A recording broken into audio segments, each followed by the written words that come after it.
Today I'm going to give you a strategy for solving related rates problems. Step 0. Read the problem carefully.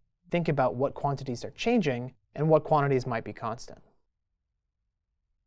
Step 1. Draw a picture if you can. Label the changing quantities with variables. Step 2. Write down the given rates of change and the desired rates of change. Step 3. Write a relationship. This is where the name related rates comes from. Write an equation that relates the changing quantities together. This might be something from geometry, like Pythagorean theorem. It might be a physical principle, etc. Step 4. Here's where the calculus comes in. Take the derivative with respect to time of both sides of your relationship from step 3. Make sure to use the chain rule. And finally, step 5. Plug in your given information and solve for your desired quantity. Let me emphasize that you should not plug in prior to this final step.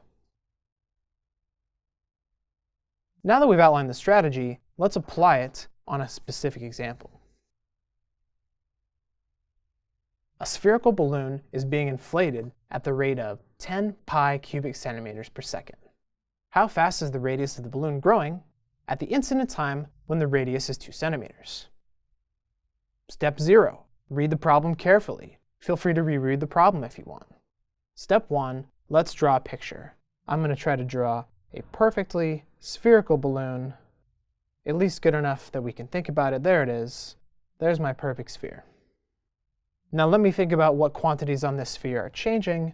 I'm going to label the radius with the little letter R.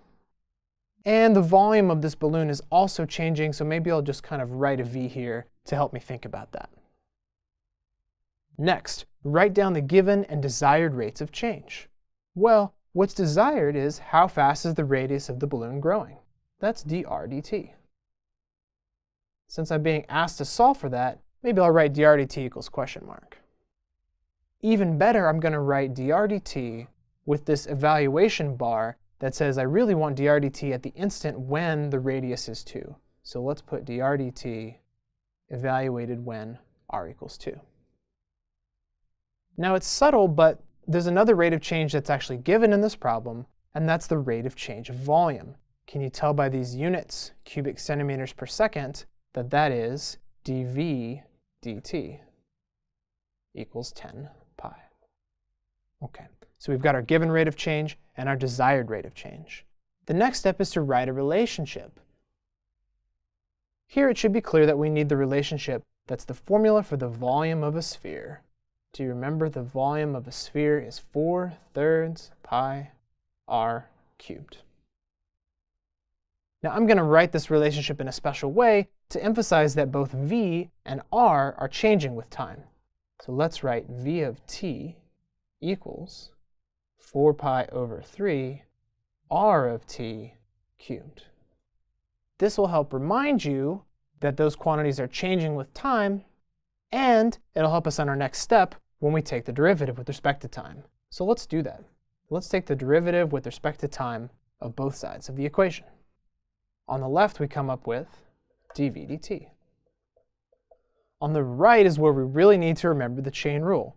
Notice that the function r of t is inside this cube, so when we take the derivative with respect to time, we get 4 pi over 3 times 3r squared times dr dt. That's the chain rule.